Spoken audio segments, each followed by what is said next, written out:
পুরো পৃথিবীতে মাত্র 25% দেশে খেজুর চাষ হয়, কিন্তু সবাই খাচ্ছে সৌদি আরব আর মিশরের খেজুর। এর কারণ একটাই, ওরা শুধু খেজুর ফলায়নি, খেজুরকে ব্র্যান্ড বানিয়েছে। খেজুরগুলো খেতে যেমন সুস্বাদু তেমনই এনার্জেটিক, তাই মানুষ খেয়ে তৃপ্তি পায়, এজন্যই সবসময় চাহিদার তুঙ্গে থাকে। এই কথাটাই যদি আমরা নিজের জীবনে অ্যাপ্লাই করি, তাহলে we will be better life. তুমি নিজেকে যেভাবে তৈরি করবে, মানুষের চোখেও তোমার চাহিদা ঠিক তেমনই হবে। আল্লাহ তোমাকেও স্পেশাল কিছু নিয়ামত দিয়ে দুনিয়াতে পাঠিয়েছেন, যেটা অন্য কাউকে দেননি। তুমি হয়তো চাকরি খুঁজছো, কিন্তু আল্লাহ তোমার কপালে বিজনেস লিখে রেখেছেন। তুমি হয়তো একটা বাইক কেনার চিন্তা করছো, কিন্তু আল্লাহ তোমাকে দিয়ে একটা BMW কেনাতে পারে। তুমি যদি এটা বুঝতে না পারো, তাহলে এটা তোমার সমস্যা।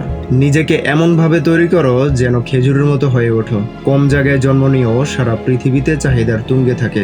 নিজেকে চিনো আর খেজুরের স্বাদের মতো রেয়ার হয়ে ওঠো, যার থিঙ্কিং অ্যান্ড আইডিওলজি জানার জন্য মানুষ পাগল হয়ে থাকবে। যেই স্বাদ মানুষ একবার পেলে ভুলতে পারবে না।